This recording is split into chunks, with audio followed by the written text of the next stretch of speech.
albisteak aipatuta, albiste guztietan ikusten ari garen aurpegi bat, ez da? Joan zaigu, justu ere, atzoko heriotza da, ez da?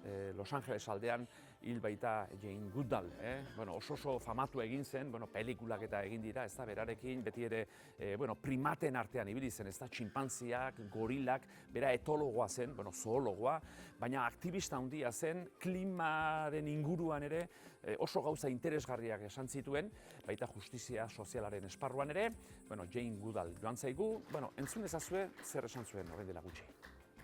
If we don't do anything to protect the environment, which we've already partially destroyed, I wouldn't want to be a child being born in 50 years' time. I really wouldn't.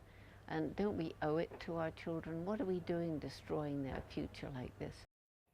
Oso hausnarketa sakonak egiten zituen berak. Orain klima larrialdiaz hitz egin behar dizuet, Europan, bera Europarra zen, nahiz da, txinpantziak eta batez ere Tanzania aldean aztertu zituen, eta berak esaten zuen, ez da, gizakiok, gizaki intelektualak gara, baina ez oso inteligenteak, ez da, suntsitzen ari gara, gure bizilekoa suntsitzen.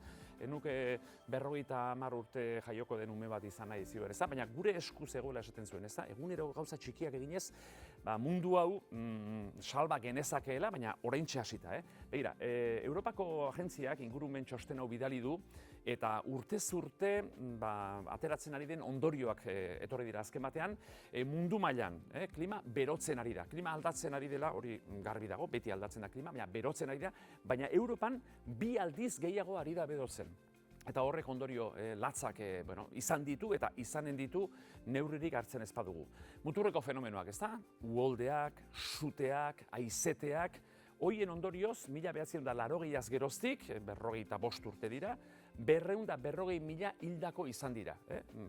Bero handia egitea, badirudi zuzenean ez daukala eragini, baina gaixotasuna duen jendearen artean eta jende aldineko jende asko hiltzen da, eta zesanik ez, uholdeetan eta horrelako fenomenoetan suteak, aipatu behar dago.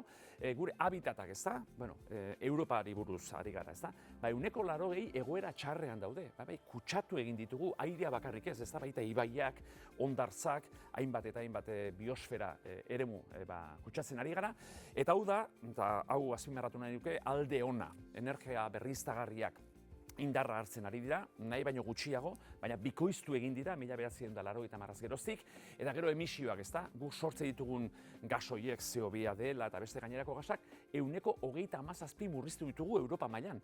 Egia da munduko beste herrialde batzuk ez dutela hori egin, gu ari gara bidea egiten, baina Europa 2 aldiz gehiago ari da behotzen, eta horrek ondorio latzak izango ditu, Jane Goodallek esaten zuena, ez da, behar da ez bihar etzi, baina bai 25-50 urte barru, ez da, beraz, eguneroko lana da hemen egin beharrekoa.